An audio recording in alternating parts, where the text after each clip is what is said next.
തിരുവനന്തപുരം ജില്ലയിലെ നെയ്യാറ്റിൻകരയ്ക്കടുത്തുള്ള വെൺപകൽ എന്ന ഗ്രാമം. അവിടെയാണ് സരോജിനി അമ്മയും രാജശേഖരനും ജീവിച്ചിരുന്നത്. സരോജിനിക്ക് 59 വയസ്സും രാജശേഖരന് 65 വയസ്സും പ്രായമുണ്ട്. ഇവർക്ക് ഒരേ ഒരു മകളേ ഉള്ളൂ, 28കാരി സൗമ്യ. സൗമ്യയുടെ കല്യാണമൊക്കെ കഴിഞ്ഞതാണ്. ഭർത്താവ് ഓട്ടോ ഡ്രൈവറായ ബിനു. സൗമ്യയ്ക്കും ബിനുവിനും 2 മക്കളാണുള്ളത്. ഈ രാജശേഖരനെ പറ്റി പറയുകയാണെങ്കിൽ അയാൾ നല്ലൊരു ക്ഷീര കർഷകനാണ്. 3-4 പശുക്കളൊക്കെ ഉണ്ട് രാജശേഖരന്. അതുങ്ങളെ കറന്നു കിട്ടുന്ന പാല് വിറ്റാണ് രാജശേഖരൻ ഒരുപാട് വസ്തുക്കളും വീടും ഒക്കെ വാങ്ങിയതും ഇപ്പോഴും ജീവിക്കുന്നതും. സൗമ്യയും ബിനുവും അവരുടെ മക്കളും സരോജിനിക്കും രാജശേഖരനും ഒപ്പമാണ് താമസിക്കുന്നത്. അതിനൊരു കാരണവുമുണ്ട്. സൗമ്യയും ബിനുവും മക്കളും ആദ്യം താമസിച്ചിരുന്നത് ബിനുവിൻ്റെ വീട്ടിലാണ്. എന്നാൽ ബിനുവിൻ്റെ അമ്മയും സൗമ്യയുമായിട്ട് നല്ല ചേർച്ചയിലല്ല, എപ്പോഴും വഴക്കാണ്. അതുകൊണ്ട് ഒറ്റ മകളായ സൗമ്യയെ രാജശേഖരൻ സ്വന്തം വീട്ടിലേക്ക് കൊണ്ടുവരികയാണ്. അങ്ങനെ ഇവർക്കൊപ്പമാണ് ഇപ്പോൾ ഈ ഒരു കുടുംബവും താമസിക്കുന്നത്. എല്ലാവരും വളരെ സന്തോഷത്തിൽ ഇങ്ങനെ കഴിഞ്ഞു പോകുകയാണ്. ഒരു ദിവസം സൗമ്യയും സരോജിനി അമ്മയും പുറത്തു പോയിരിക്കുകയായിരുന്നു. ബിനു ഓട്ടോയും കൊണ്ട് ഓട്ടത്തിനും പോയി. ആ സമയം രാജശേഖരൻ മാത്രമേ ആ വീട്ടിലുള്ളൂ. ഒരിത്തിരി വൈകിയാണ് അമ്മയും മകളും വീടെത്തിയത്. വീട്ടിൽ വന്നപ്പോൾ വീടൊക്കെ ഇങ്ങനെ തുറന്നു കിടക്കുകയാണ്. ഒരു വെട്ടമോ അനക്കമോ ഒന്നുമില്ല. സരോജിനി മുൻവശത്തെ ലൈറ്റ് ഇട്ടു. ഭർത്താവിനെ വിളിച്ചെങ്കിലും അയാളുടെ ഒരു അനക്കവും ഇല്ല. അവരകത്ത മുറിയിലേക്ക് ചെന്ന് വാതിലിങ്ങനെ തുറന്നു നോക്കിയപ്പോൾ കാണുന്ന കാഴ്ച, വായിൽ നിന്നും നുരയും പതയും വന്ന നിലയിൽ രാജശേഖരൻ കട്ടിലിൽ കിടക്കുകയാണ്. അയാൾ മരിച്ചു കഴിഞ്ഞെന്ന് ആ സ്ത്രീക്ക് മനസ്സിലായി. അവരുടെ നിലവിളി കേട്ട് സൗമ്യ അങ്ങോട്ടേക്ക് ചെന്ന് നോക്കിയപ്പോൾ ശരിയാണ്, അച്ഛൻ മരിച്ചു. അമ്മയുടെയും മകളുടെയും വിളിയൊക്കെ കേട്ടിട്ട് നാട്ടുകാരൊക്കെ അവിടെ ഓടിക്കൂടുകയാണ്. ഈ അമ്മയും മകളും പുറത്തു പോകാൻ നേരത്തും വാഴയ്ക്ക് തടമെടുത്തുകൊണ്ട് നിന്ന ആളാണ് ഇപ്പോൾ ഈ മരിച്ചു കിടക്കുന്നത്. ഇതിൻ്റെ ഇടയ്ക്ക് പെട്ടെന്ന് എന്താണ് സംഭവിച്ചതെന്ന് ആർക്കും ഒരു പിടിയും കിട്ടിയില്ല. ഇവരുടെ വിളി കേട്ട് നാട്ടുകാരൊക്കെ എത്തിയെങ്കിലും അവരും ഇങ്ങനെ അന്തം വിട്ട് നിൽക്കുകയാണ്. കാരണം ആ പകൽ സമയത്ത് നാട്ടുകാരും നല്ല ഉത്സാഹത്തിൽ നിന്ന് പണി ചെയ്യുന്ന രാജശേഖരനെ കണ്ടതാണ്. പോലീസും സംഭവ സ്ഥലത്തെത്തി. രാജശേഖരൻ്റെ ബോഡി ഓട്ടോപ്സി ചെയ്യാനായിട്ട് ആശുപത്രിയിലേക്ക് മാറ്റി. അങ്ങനെ ഓട്ടോപ്സി റിപ്പോർട്ട് വരികയാണ്. അപ്പോൾ അതിൽ പറയുന്നത് രാജശേഖരൻ കൃഷിക്ക് ഉപയോഗിക്കുന്ന വളനാശിനി ഉള്ളിൽ ചെന്നാണ് മരിച്ചതെന്നാണ്. എന്തിനയാൾ ആ കടുങ്കൈ ചെയ്തു എന്നതായിരുന്നു വീട്ടുകാരുടെയും നാട്ടുകാരുടെയും ഒക്കെ ചോദ്യം. ഇതിൽ ചില നാട്ടുകാർ ചിലതൊക്കെ ഇങ്ങനെ പറയാൻ തുടങ്ങി. അതായത് രാജശേഖരൻ പുരയിടത്തിൽ കൃഷിക്ക് വേണ്ടിയിട്ട് ബാങ്കിൽ നിന്നും കുറച്ച് വായ്പ എടുത്തിരുന്നുവെന്നും അത് തിരിച്ചടയ്ക്കാനാവാത്തതോടെ അയാൾ കടുത്ത മനപ്രയാസത്തിലായിരുന്നുവെന്നും അതിൽ മനം നൊന്തായിരിക്കും ഈ കടുങ്കൈ ഒരുപക്ഷെ ചെയ്തതെന്നുമൊക്കെ ഇങ്ങനെ നാട്ടുകാർ പറഞ്ഞു. പക്ഷേ സരോജിനിയും കുടുംബവും ഇത് പാടെ തള്ളുകയാണ്. ഈ ഒരു വായ്പയെപ്പറ്റി അയാൾ ആരോടും, അതായത് കുടുംബത്തിനോടൊന്നും പറഞ്ഞിട്ടില്ലെന്ന് കുടുംബം പറഞ്ഞു. ഇതേപ്പറ്റി പോലീസ് ബിനുവിനോട് ചോദിക്കുകയാണ്. അപ്പോൾ മരുമകനായ ബിനു പറഞ്ഞത് ഇങ്ങനെയാണ്: അച്ഛൻ വായ്പ എടുത്തതായി ഞങ്ങൾക്ക് യാതൊരു അറിവുമില്ല. പിന്നെ ഇനി വായ്പ അഥവാ എടുത്തിട്ടുണ്ടെങ്കിലും അത് തിരിച്ചടയ്ക്കാൻ പോലും പറ്റാത്ത വിധത്തിലുള്ള സാമ്പത്തിക ബുദ്ധിമുട്ടൊന്നും ഇവിടെ ഇല്ല. മാത്രമല്ല, ആ ലോണ് ക്ലോസ് ചെയ്യണമെങ്കിലും അച്ഛന് പെട്ടെന്ന് ചെയ്യാവുന്നതേ ഉള്ളൂ. ധാരാളം വസ്തുവകകളൊക്കെ അച്ഛൻ്റെ പേരിൽ ഉള്ളതുകൊണ്ട് കുറച്ച് വിറ്റാ കൂടിയും അതൊക്കെ പരിഹരിക്കാവുന്നതേ ഉള്ളൂ. ഇത് തന്നെയാണ് ഭാര്യ സരോജിനിക്കും മകൾ സൗമ്യയ്ക്കും പറയാനുള്ളത്. ഇത് കേട്ട പോലീസിനും നാട്ടുകാരിൽ കുറച്ചു പേർക്കും ബിനു പറഞ്ഞത് കറക്റ്റാണെന്ന് തോന്നി. എന്തായാലും രാജശേഖരൻ്റെ മരണത്തിലെ ദുരൂഹത അങ്ങനെ തന്നെ അവിടെ നിലനിന്നു. പോലീസ് അന്വേഷണവുമായിട്ടൊക്കെ മുന്നോട്ട് പോയെങ്കിലും ഇതിലൊന്നും പ്രത്യേകിച്ച് കാര്യമായിട്ട് യാതൊരു തുമ്പും കിട്ടിയില്ല. അങ്ങനെ ഇരിക്കവേ വർഷം 1 കടന്നു പോവുകയാണ്. കേസൊക്കെ ഏതാണ്ട് ക്ലോസ് ചെയ്ത മട്ടാണ്. സ്വയം ചെയ്തത് എന്ന നിലയിൽ തന്നെയാണ് പിന്നെ പോലീസും. രാജശേഖരൻ്റെ മരണശേഷം സരോജിനി അമ്മ പുറത്തുപോലും ഇറങ്ങില്ല. വീട്ടിലെ ജോലിയൊക്കെ അവർ ചെയ്യുമെങ്കിലും അതെല്ലാം കഴിഞ്ഞിട്ട് അവരെവിടെയെങ്കിലും ഇങ്ങനെ ചുരുണ്ടുകൂടി ഇരിപ്പാണ്. ബിനുവും സൗമ്യയും എത്ര ശ്രമിച്ചിട്ടും അവർക്ക് സരോജിനി അമ്മയെ പഴയതുപോലെ ജീവിതത്തിലേക്ക് കൊണ്ടുവരാൻ പറ്റുന്നേയില്ല. ഒരു ദിവസം ബിനു പതിവ് പോലെ ഓട്ടോയുമായി രാവിലെ പോയി. സൗമ്യ മൂത്ത കുട്ടിക്ക് സുഖമില്ലാത്തതിനാൽ ആശുപത്രിയിലേക്കും പോയി. ഈ സമയം സരോജിനി അമ്മ മാത്രമാണ് ആ വീട്ടിലുള്ളത്. ഏകദേശം ഉച്ചയായി. എന്നും ബിനു 1:30 മണിയോടെ വീട്ടിൽ ഉണ്ണാനെത്തും. സൗമ്യ ആഹാരമെല്ലാം ഉണ്ടാക്കി വച്ചിട്ടാണ് ആശുപത്രിയിലേക്ക് പോയിരിക്കുന്നത്. ബിനു പതിവ് പോലെ ഉച്ചയ്ക്ക് അവിടെ എത്തി. സൗമ്യ വീടെത്തിയിട്ടില്ല. സൗമ്യ ആശുപത്രിയിലാണെന്നും ബിനുവിനറിയാം. അതുകൊണ്ട് തന്നെ അയാൾ ഊണ് കഴിക്കാനായിട്ട് അടുക്കളയിലേക്ക് പോവുകയാണ്. അടുക്കളയിലോട്ട് പോകുന്നതിനിടയിൽ ബിനു അമ്മായിയമ്മയായ സരോജിനി അമ്മയുടെ മുറിയിലേക്കൊന്ന് നോക്കി. വാതിലിങ്ങനെ ചാരിയിട്ടിരിക്കുകയാണ്. അയാൾ ആ വാതിൽ ചെറുതായി ഒന്ന് പതുക്കെ തുറന്നു നോക്കുകയാണ്. അപ്പോൾ അയാൾ അവിടെ കണ്ട കാഴ്ച മറ്റൊന്നായിരുന്നു. അയാൾക്ക് സ്വന്തം കണ്ണുകളെ പോലും വിശ്വസിക്കാനായില്ല. എന്തായിരിക്കും ബിനു ആ മുറി കണ്ടത്? പിന്നീട് ആ വീട്ടിൽ എന്താണ് സംഭവിച്ചത്? ട്വിസ്റ്റുകൾ നിറഞ്ഞ ആ സംഭവത്തിലേക്ക് നമുക്കൊന്ന് പോകാം. എൻ്റെ പേര് ഷീജ. ക്രൈം ത്രില്ലർ സ്റ്റോറീസ് കേൾക്കാൻ താല്പര്യമുള്ളവരാണ് നിങ്ങളെങ്കിൽ എൻ്റെ ഈ ചാനൽ ഒന്ന് സബ്സ്ക്രൈബ് ചെയ്യണേ. ഈ വീഡിയോയ്ക്ക് ഒരു ലൈക്കും തരൂ. Welcome back to Sheeja's creations. രാജശേഖരൻ്റെ മരണം ആ കുടുംബത്തിന് ഉൾക്കൊള്ളാൻ പറ്റാത്ത ഒന്നായിരുന്നു. സുഖമില്ലാതെ കിടപ്പിലായിരുന്നെങ്കിലോ ഇനി എന്തെങ്കിലും കുടുംബ പ്രശ്നങ്ങളൊക്കെ ഉണ്ടായിരുന്നുവെങ്കിലോ അയാൾ ഈ കടുങ്കൈ ചെയ്തതിൻ്റെ കാരണം ഇതാണ് എന്നെങ്കിലും സമാധാനിക്കാമായിരുന്നു. പക്ഷേ ഇവിടെ സ്ഥിതി ഇതൊന്നുമല്ല. വളരെ സന്തോഷമായിട്ട് പോയൊരു കുടുംബം. സരോജിനി ഭർത്താവിൻ്റെ മരണശേഷം ഒറ്റയ്ക്കിരുന്ന് ഇത് തന്നെയാണ് ആലോചന. എന്തിനയാൾ ഇത് ചെയ്തു? അവർ വീട്ടുജോലിയെല്ലാം ചെയ്ത് മകളെ സഹായിക്കുകയൊക്കെ ചെയ്യുമെങ്കിലും അവരുടെ തലയിൽ മൊത്തം ഭർത്താവ് എന്തിനിത് ചെയ്തു എന്നതായിരുന്നു. പക്ഷെ അതിനൊരു ഉത്തരം സരോജിനി അമ്മയ്ക്ക് കിട്ടുന്നേയില്ല. അങ്ങനെ ഒരു ദിവസം ബിനുവും സൗമ്യയും മക്കളും ബിനുവിൻ്റെ വീട്ടിൽ 3-4 ദിവസം നിൽക്കാൻ പോവുകയാണ്. ആദ്യം ബിനുവിൻ്റെ വീടുമായിട്ട് ചില പ്രശ്നങ്ങളും പിണക്കങ്ങളും ഒക്കെ ഉണ്ടായിരുന്നുവെങ്കിലും രാജശേഖരൻ്റെ മരണശേഷം അവരെല്ലാം ഇവരുമായിട്ട് നന്നായിട്ട് സഹകരിക്കാൻ തുടങ്ങി. അതുകൊണ്ട് തന്നെ കുറച്ച് ദിവസം മക്കളെയും കൂട്ടി അവിടെ വന്ന് നിൽക്കാൻ ബിനുവിൻ്റെ അമ്മ വിളിച്ച പ്രകാരമാണ് ഇവർ പോകുന്നത്. സരോജിനിയെ അമ്മ അവർക്കൊപ്പം പോകാൻ കൂട്ടാക്കിയില്ല. അവർ ബിനുവിനോടും സൗമ്യയോടും പോയിട്ട് വരാൻ സന്തോഷത്തോടെ പറഞ്ഞു. 2016 ബിനുവും സൗമ്യയും മക്കളും പോയ ആ രാത്രി ആ വീട്ടിൽ മറ്റൊരു സംഭവം നടക്കുകയാണ്. സരോജിനി അമ്മയുടെ മരണം. വെറും മരണമല്ല, കൊലപാതകം. ആ സ്ത്രീയുടെ തല അടിച്ച് തകർത്ത നിലയിലാണ് കിടക്കുന്നത്. പിറ്റേന്ന് രാവിലെ പശുവിനെ കറക്കാൻ വന്ന കറവക്കാരനാണ് ഈ ഒരു കാഴ്ച കാണുന്നത്. വിവരമറിഞ്ഞ് എല്ലാവരും അവിടെ എത്തി. ഒരിക്കൽ കണ്ടവരാർക്കും പിന്നെ ഈ കാഴ്ച കാണാനുള്ള ശക്തിയില്ല. അമ്മാതിരി നടക്കുന്ന ഒന്നായിരുന്നു അത്.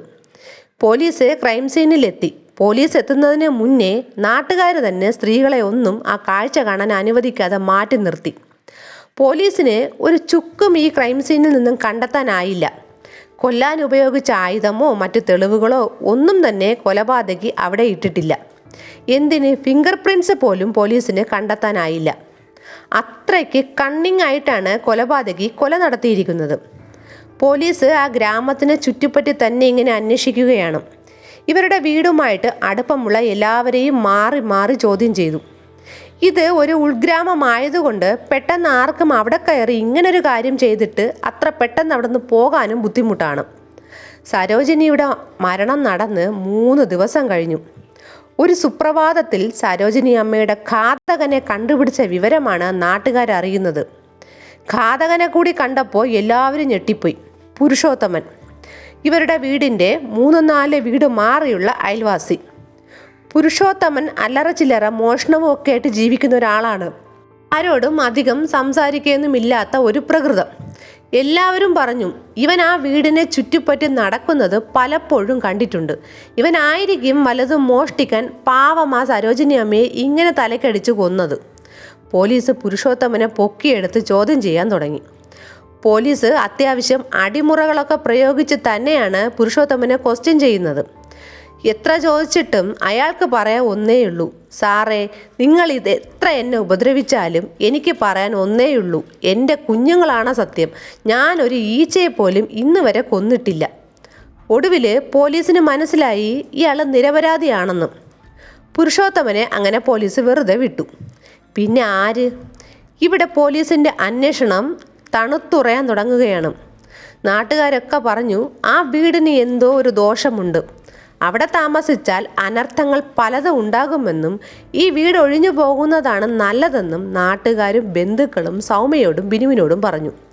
ബിനുവിനും അങ്ങനെയൊക്കെ തന്നെ തോന്നി. പക്ഷേ സൗമ്യയ്ക്ക് തൻ്റെ അച്ഛനും അമ്മയും മരിച്ച ആ വീട് വിട്ടുപോകാൻ മനസ്സ് അനുവദിച്ചേയില്ല.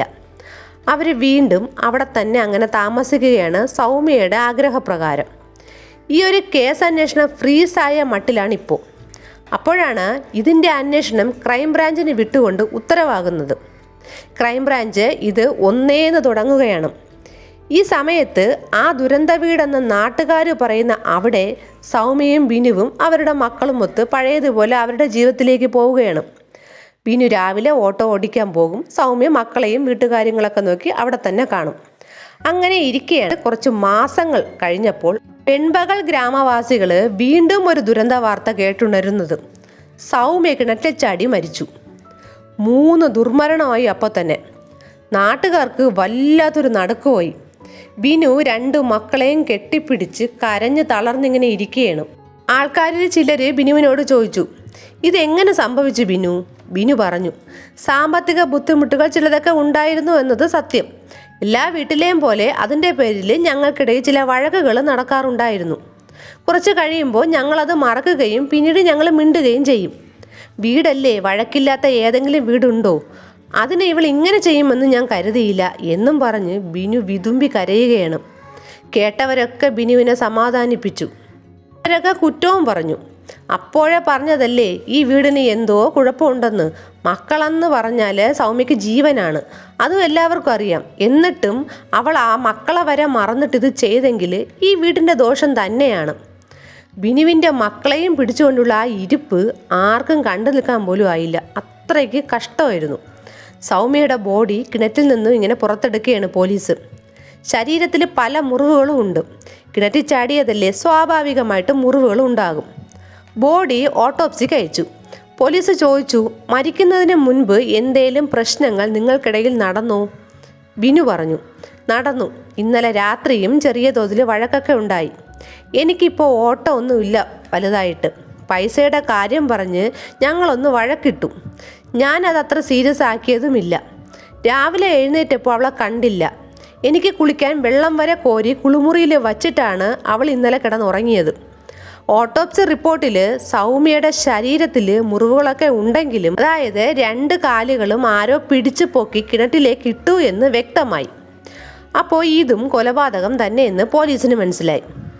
കുറച്ച് ദിവസങ്ങൾ ഇങ്ങനെ കടന്നു പോവുകയാണ്. പോലീസ് ഈ മരണം കൂടി ആയപ്പോൾ അന്വേഷണം കുറച്ചുകൂടി ഊർജിതമാക്കിയിരിക്കുകയാണ്. അപ്പോഴാണ് സൗമ്യയുടെ മരണം നേരിൽ കണ്ട ഒരു ദൃക്സാക്ഷി പോലീസിന് മുന്നിലേക്ക് വരുന്നത്. ആ ദൃക്സാക്ഷി സൗമ്യയുടെ കൊലയാളിയെ ചൂണ്ടിക്കാണിച്ചു കൊടുത്തു. അത് മറ്റാരുമല്ല, സൗമ്യയുടെ ഭർത്താവ് ബിനു. ദൃക്സാക്ഷിയെ കണ്ട് ബിനു വരെ ഞെട്ടിപ്പോയി. സൗമ്യയുടെയും ബിനുവിൻ്റെയും മൂത്ത മകനാണത്. ഇങ്ങനെ ഒരു സാക്ഷിയെ ആരും പ്രതീക്ഷിച്ചില്ല. അമ്മയെ അച്ഛൻ കൊല്ലുന്നത് കണ്ട ഏക ദൃക്സാക്ഷി. ആ കുട്ടി പറഞ്ഞത് ഇങ്ങനെയാണ്: വൈകുന്നേരം ജോലി കഴിഞ്ഞ് അച്ഛൻ വന്നു. അച്ഛൻ കുളിക്കാൻ വെള്ളം കോരാൻ അമ്മയോട് പറയുന്നത് കേട്ടു. അമ്മ വെള്ളം കോരിക്കൊണ്ട് നിന്നപ്പോൾ അച്ഛൻ അമ്മയുടെ 2 കാലും പിടിച്ച് പൊക്കി കിണറ്റിലേക്ക് എറിഞ്ഞു.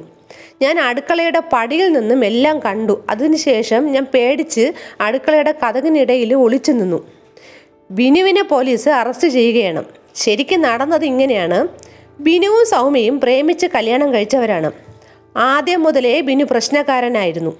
ഒന്ന് പറഞ്ഞ് 2ന് ബിനു ആരെയായാലും അടിക്കും. അത് തലയിലേ അയാൾ അടിക്കുകയുള്ളൂ. സ്വന്തം വീട്ടിൽ പോലും ബിനു പ്രശ്നക്കാരനായിരുന്നു. ഇവരാദ്യം ബിനുവിൻ്റെ വീട്ടിലാണ് താമസിച്ചിരുന്നത്. എന്തോ നിസ്സാര കാര്യത്തിന് ബിനുവിൻ്റെ അമ്മയുമായിട്ട് ബിനു ഒന്ന് വഴക്കിട്ടു. അപ്പോൾ അയാൾ അവിടെ കിടന്നൊരു വിറകെടുത്ത് സ്വന്തം അമ്മയുടെ തലക്കടിച്ച് ഭാര്യ വീട്ടിലേക്ക് പൊറുക്കാൻ വന്നവനാണ്. രാജശേഖരൻ സൗമ്യ ഒറ്റ മകളായതുകൊണ്ട് 2 കൈയും നീട്ടി മകളെ സ്വീകരിച്ചു. അധികം വൈകാതെ തന്നെ രാജശേഖരനും പിന്നീട് ആ വീട്ടിൽ ജീവൻ ഒടുക്കുകയാണ്. അതിൽ ബിനുവിന് പങ്കില്ലെന്നാണ് പോലീസ് പറയുന്നത്. എന്തായാലും അതിന് ശേഷം അമ്മായിയമ്മയായ സരോജിനി അമ്മയുടെ കാശിലാണ് ബിനുവിൻ്റെ കണ്ണു മുഴുവൻ. അവർ താമസിക്കുന്ന ആ വീടും പുരയിടവും ഒക്കെ തൻ്റെ പേരിലേക്ക് എഴുതി തരണമെന്ന് ബിനു ആവശ്യപ്പെട്ടു. എന്നാൽ ആ സ്ത്രീ അതിന് സമ്മതിച്ചില്ല. എൻ്റെ കാലശേഷം എന്ത് വേണമെങ്കിലും ചെയ്തോ എന്നായി സരോജിനി അമ്മ. ഒരു ദിവസം ഉച്ചയ്ക്ക് ഉണ്ണാനായി ബിനു വന്നപ്പോൾ സരോജിനി അമ്മ വീടിൻ്റെയും പുരയിടത്തിൻ്റെയൊക്കെ പ്രമാണമൊക്കെ ഇങ്ങനെ എടുത്ത് നോക്കിക്കൊണ്ടിരിക്കുകയാണ്. ഇതെന്തിന് ഇപ്പോൾ നോക്കുന്നു എന്നായി ബിനു. ഇതെല്ലാം നാളെ തന്നെ ഞാൻ ബാങ്ക് ലോക്കറിൽ കൊണ്ട് വയ്ക്കാൻ പോകുകയാണെന്ന് ആ സ്ത്രീ പറഞ്ഞു. ഇതിനെ ചൊല്ലി ബിനുവും സരോജിനി അമ്മയും തമ്മിൽ അങ്ങോട്ട് വഴക്കാവുകയാണ്. ഒടുവിൽ ബിനു അവിടെ ഉണ്ടായിരുന്നൊരു ചുറ്റികയെടുത്ത് ആ സ്ത്രീയുടെ തല അടിച്ചു തകർത്ത് അവരെ കൊന്നു. ഇതെല്ലാം കണ്ടുകൊണ്ട് വന്ന സൗമ്യ അവിടെ നിൽപ്പുണ്ടായിരുന്നു. ബിനുവിൻ്റെ ഭീഷണിയിൽ ഭയന്ന് സൗമ്യ എല്ലാവരിൽ നിന്നും മറച്ചു വെച്ചു. അതിനുശേഷം ബിനുവും സൗമ്യയും കൂടി സ്വന്തം വീട്ടിലേക്ക് പോവുകയാണ്. പോലീസ് അന്വേഷിച്ചാലും ആ ദിവസം ഇവരാരും ആ വീട്ടിലില്ല എന്ന് സ്ഥാപിക്കാനാണ് അയാളത് ചെയ്തത്. എന്നാൽ ദിവസങ്ങൾ കഴിയവേ സൗമ്യയും ബിനുവും തമ്മിൽ പലതിൻ്റെ പേരിലും വഴക്ക് തുടങ്ങി. ഏത് വഴക്ക് കൂടിയാലും ഒടുവിൽ സൗമ്യ പറയും, ഞാൻ എല്ലാം വിളിച്ചു പറഞ്ഞാൽ നിങ്ങൾ പിന്നെ അഴിക്കുള്ളിലാണ്. ഇത് ബിനുവിന് തന്നെ ദേഷ്യവും ഭയവും ഒക്കെ തോന്നിച്ചു. ഇനി ഇവൾ ഉണ്ടെങ്കിലല്ലേ ഈ ഭീഷണിപ്പെടുത്തൽ കേൾക്കേണ്ട ആവശ്യമുള്ളൂ എന്ന് അയാൾ ചിന്തിക്കുകയാണ്. അതിനുവേണ്ടി ബിനു ഭാര്യയോട് കുളിക്കാൻ കുറച്ച് വെള്ളം കോരി വെക്കാൻ പറഞ്ഞു. വെള്ളം കോരുന്നതിനിടെ അവൻ ആ പെൺകുട്ടിയെയും കിണറ്റിലേക്ക് എറിഞ്ഞു കൊന്നു. പിറകിലെല്ലാം കണ്ടുകൊണ്ട് നിന്ന 2 കണ്ണുകൾ ബിനു കണ്ടില്ല. ബിനുവിന് കോടതി ജീവപര്യന്തവും 90,000 രൂപ പിഴയും വിധിച്ചു. ഈ ഒരു സംഭവത്തെ പറ്റിയുള്ള നിങ്ങളുടെ അഭിപ്രായം എന്തെന്ന് കമൻറ്റ് ചെയ്യൂ. പുതിയൊരു ക്രൈം ത്രില്ലർ സ്റ്റോറിയുമായി വീണ്ടും വരാം. Thanks for watching.